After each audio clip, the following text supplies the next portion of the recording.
Calcium is the most abundant mineral in the body, and it's not just there for making healthy bones. Calcium is needed to move muscles, send nerve signals, and release hormones. While dairy gets a lot of the attention for being a good source of calcium, there are plenty of other foods that help meet your needs too. In today's podcast, I'll look at the roles of calcium, the consequences of not getting enough, and tackle the controversial area of if calcium supplements are to be recommended or not. Welcome to the Thinking Nutrition Podcast. My name is Tim Crow, and I'm a career researcher, educator, and science communicator, with most of this spent in the field of nutrition. How do you make sense of so much conflicting information in the field of nutrition?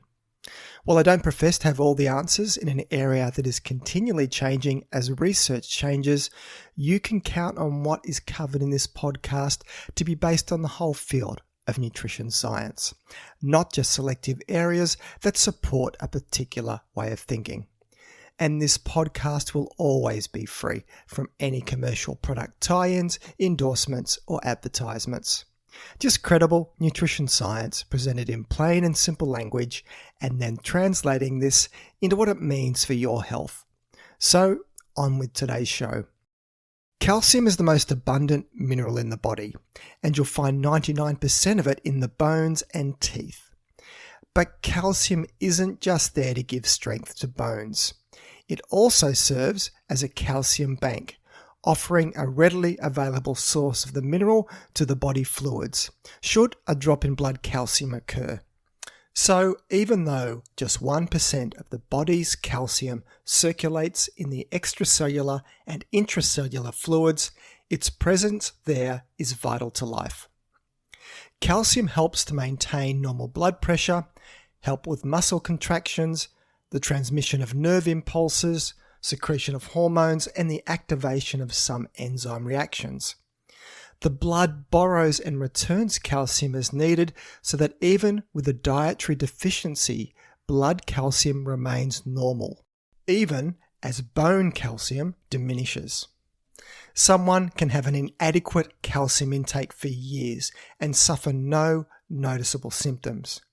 Only later in life does it become apparent that bone integrity has been compromised.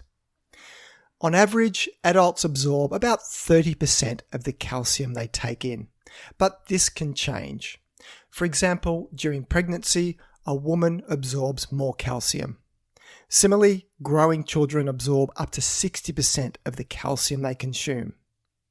Factors that enhance calcium absorption include having a good supply of stomach acid, lactose, and of course vitamin D.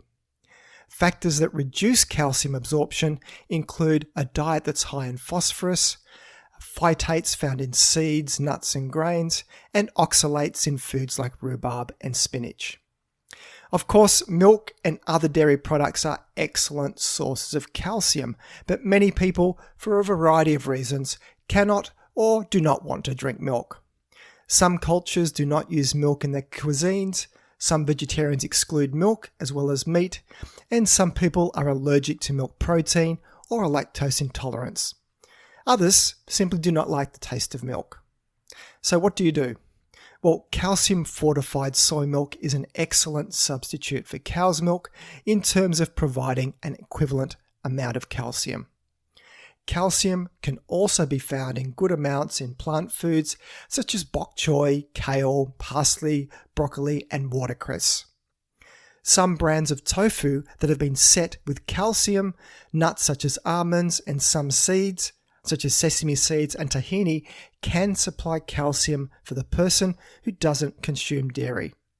And then there is canned fish with bones, which are also a great source of calcium. Now, with the exception of foods such as spinach that contain compounds like oxalate that can bind calcium and significantly reduce its absorption, the calcium content of foods is usually more important than its bioavailability. We absorb about half of the calcium from foods like cauliflower and broccoli. About 30% is absorbed from dairy foods and calcium-fortified foods, while about 20% is absorbed from foods like almonds and sweet potatoes. These are percentages though, and what matters most is the absolute quantity of calcium in these foods. And for that, dairy foods are well in front. Of course, you don't have to have dairy, but that doesn't change that it is an excellent source of calcium. Now, I sometimes hear and read comments that dairy causes calcium to be leached from bones, and so it depletes calcium in the bones. While countries with the highest rates of osteoporosis have the highest rates of milk consumption. So is it game over for dairy? Not at all. Such comments, if you come across them, are very often used to justify a vegan diet. Now, firstly, if you want to go vegan, fantastic. It can be a very healthy way of eating. And if you're doing it for ethical or other reasons, that's completely your call. This is a nutrition science podcast. I'm not ever going to preach to anyone on what ethics they should follow when it comes to food choices. But when it comes to calling on nutrition science research to support a diet philosophy, then you should give a fair portrayal of the research, not just cherry-pick research that supports your agenda. I see the pro-vegan agenda used as a platform to call out any research that is funded by the dairy industry, but fail to acknowledge their own biases in only providing a very selective view of the research, or to equally not call out research that is funded by the plant industry, for which there is a lot of too. So, with that mini rant over and done with, does dairy really leach calcium from bones and increase the risk of osteoporosis?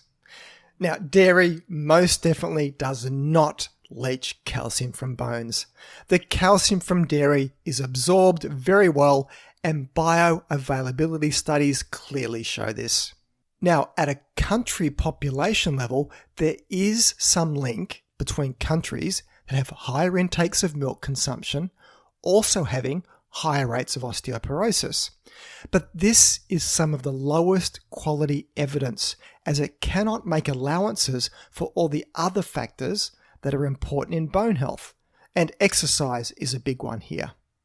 Also, it could be that dairy is mostly drunk by people who have a very low risk of osteoporosis, and not much milk is consumed by people with the highest risk.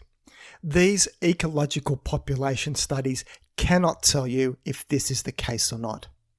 When you look at higher levels of evidence, at the level of what individuals are actually doing, dairy consumption is beneficial for bone health. Looking at the most recent systematic reviews and meta-analyses, in which these are the best types of studies to use, because it combines and summarizes all of the research in a field, there is a clear favourable benefit of dairy consumption on bone health. A 2018 review published in Nutrition Research Reviews found an increase in bone mineral density and a reduction in fracture risk with increasing dairy consumption.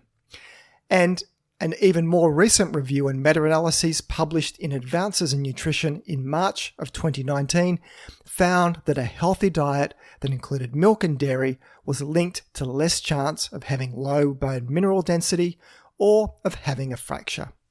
And as always, grab these studies in the show notes. So some of those studies showing countries with high milk consumption having higher rates of osteoporosis are more than likely just measuring Western affluence, of which low physical activity goes along with that.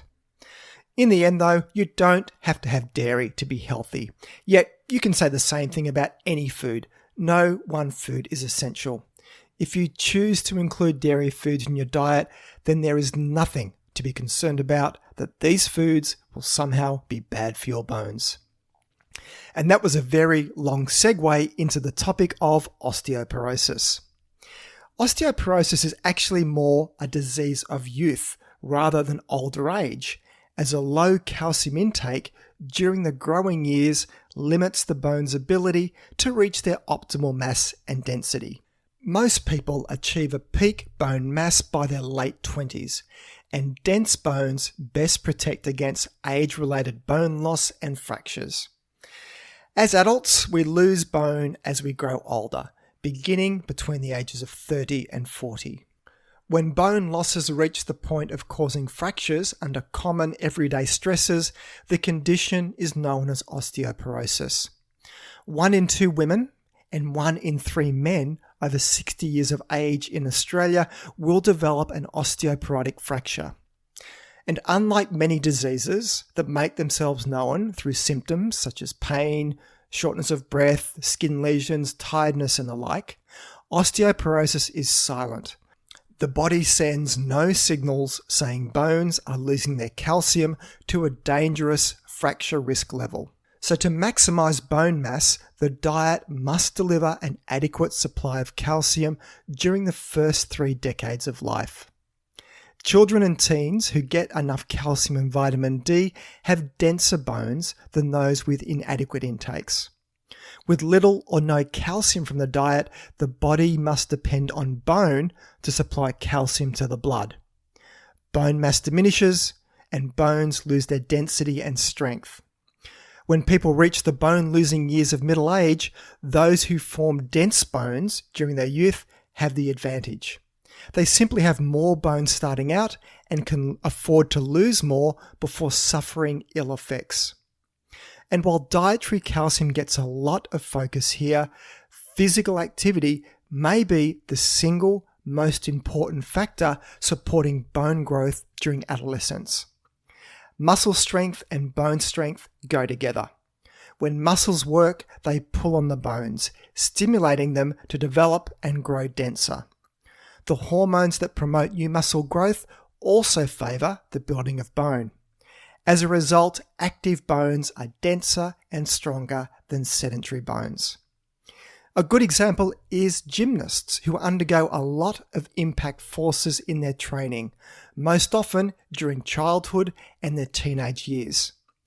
They have bone mineral densities much higher than their peers competing in other sports. For contrast, swimmers and cyclists have much lower bone densities because of the lower impact forces in their sport. But doing any sport or physical activity will be better for your bones than doing none. So for people who cannot obtain adequate calcium from foods to meet their requirements, there is the option to consider taking calcium supplements. Most calcium supplements provide between 250 and 1,000 milligrams of calcium. Calcium supplements are typically sold as compounds of calcium carbonate, citrate, gluconate, lactate, malate, or phosphate. These supplements often include magnesium, vitamin D, or both. Supplements containing calcium carbonate require stomach acidity for optimal absorption, so are best taken with meals. People who suffer from reduced gastric acid production or who are taking medications that inhibit gastric acid secretion are better off to take calcium citrate supplements rather than calcium carbonate. But the idea of recommending calcium supplements is a contentious one, as the research evidence is very mixed that they offer much benefit in reducing the risk of osteoporosis, at least if vitamin D isn't taken with them. And there could even be some downsides, with some studies showing a greater risk of coronary artery calcification and heart disease, as well as a greater risk of kidney stones. There are contrasting medical views here that people are better off focusing on exercise and vitamin D for bone health rather than taking calcium supplements when it comes to long-term osteoporosis and fracture risk. So this is one area that you are best to seek advice on from your doctor if calcium supplements are appropriate for you. And if you want to read more about this controversial area, I've linked to a review paper in the show notes on the good, bad, and ugly of calcium supplementation. So that's it for today's show. You can find the show notes either in the app you're listening to this podcast on, if it supports it, or else head over to my webpage at thinkingnutrition.com.au and click on the podcast section to find this episode to read the show notes. If you find this podcast of value, then please consider sharing it with your friends and colleagues, or maybe even leave a review. This all helps increase the ranking and reach of the podcast, which means a big win for credible, evidence-based nutrition messages while helping to dilute out the crazy and making the world a slightly less confusing place. I'm Tim Crow, and you've been listening to Thinking Nutrition.